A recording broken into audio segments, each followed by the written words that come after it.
ఈరోజు హన్మకొండ నగరం నడిబొడ్డున ఉన్నటువంటి నయీం నగర్లో ఏఎస్సీ పాఠశాల ఏదైతే ఉందో ఆ పాఠశాలలో పొద్దున ఉదయం 9 గంటల నుంచి 11 గంటల మధ్యలో ఈరోజు వాకింగ్ మరియు రన్నింగ్ పొద్దున ఫిజికల్ యాక్టివిటీస్ ఓపెన్ చేసి మరొక విషయం గమనించుకుంటే ఫిజికల్ యాక్టివిటీస్ అనేది పొద్దున 7 గంటల నుంచి 8 గంటల మధ్య 6 గంటల నుంచి 7 గంటల మధ్య కానీ ఎండ కొట్టే సమయంలో ఈరోజు ఇవాళ కార్పొరేట్ ప్రొడక్షన్ మొత్తం కూడా విద్యార్థుల మీద ప్రారంభించి చదువు మీద ఫీజులు ప్రారంభించి మానసిక ఆ తరుణంలో ఆ గుర్తులో భాగంగా ఈరోజు గుర్తు ఏదైతే ఉందో రన్నింగ్ కాంపిటీషన్ పెట్టి ఆ విద్యార్థి అసలు అస్వస్థత ఉండడం నాకు చూసిందట కూడా ఫిజికల్ ట్రైనర్ పెడుతున్నారో పట్టించుకోకుండా మీరు ఫిజికల్ ఖచ్చితంగా కుట్టబోతని కిలోమీటర్ పనిష్మెంట్ ఇస్తా అని చెప్పి ఖచ్చితంగా బేషరతుగా మీరు నడవాలని చెప్పి ఆ విద్యార్థి నడుస్తున్న కుప్పగులు పోయిన పరిస్థితిలో కనీసం ఆయన ఫిడిస్ వచ్చిందని చెప్పి కాల్చి ఫిడిస్ వస్తే మనకు కొన్ని సింటమ్స్ అని కనబడతాం చేతులు మూసుకోవడం కాలు కనబడతాం కానీ ఆ పరిస్థితి లేదు అక్కడ ఉన్నటువంటి ఫిజికల్ ట్రైనర్లో కనీసం ఇంత పెద్ద వ్యవస్థ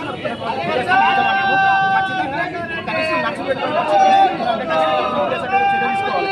ఆ కారణంలో విద్యార్థి ట్రీట్మెంట్ జరగకపోవడం వల్ల విద్యార్థి మరణించిండు. మరణం ఎందుకోసం మరణించంటే కారణం ఉంటాయి కదా, కారణం ఉంటాయి ఇక్కడ పనిచేసుకున్న టీచర్ల కారణం ఉంటాయి అలా తీసుకోకుండా స్థానికంగా చేతులు నడవడం కారణం బాట తాగిపోవడం వల్ల సమయం వల్ల ఈరోజు పాఠశాల యజమాన్యం దాని కారణం ఈరోజు విద్యార్థి మృతి చెందడం జరిగింది. మృతి చెందిన కారణంగా మేము విద్యార్థి సంఘాలు ధర్నా చేస్తాం. మేము రాష్ట్ర ప్రభుత్వం డిమాండ్ చేస్తామయ్యా రేవంత్ రెడ్డి గారు ప్రైవేట్ పర్సన్లు చర్యలు తీసుకుంటామని చెప్పింది. మా దగ్గర తెలంగాణ రాష్ట్రంలో కానీ హన్మకొండ వరంగల్ జంట నగరాలలో వచ్చేడు కాలేజీలు ఇల్లు కాలేజీలు మొత్తం కూడా పర్మిషన్ లేకుండా ప్రభుత్వ నియమన పనిచేస్తూ ఉన్నాయి. వాటి మీద చర్యలు ఆధారాలు చూపించే విధంగా మాకు దమ్మున్నది. ఖచ్చితంగా చర్యలు తీసుకుని ఖచ్చితంగా విద్యార్థికి అయితే జయవర్ధన విద్యార్థి ఆ విద్యార్థికి దాదాపు 50 లక్షల రూపాయలు ఇన్స్పిరేషన్ అందజేయాలి.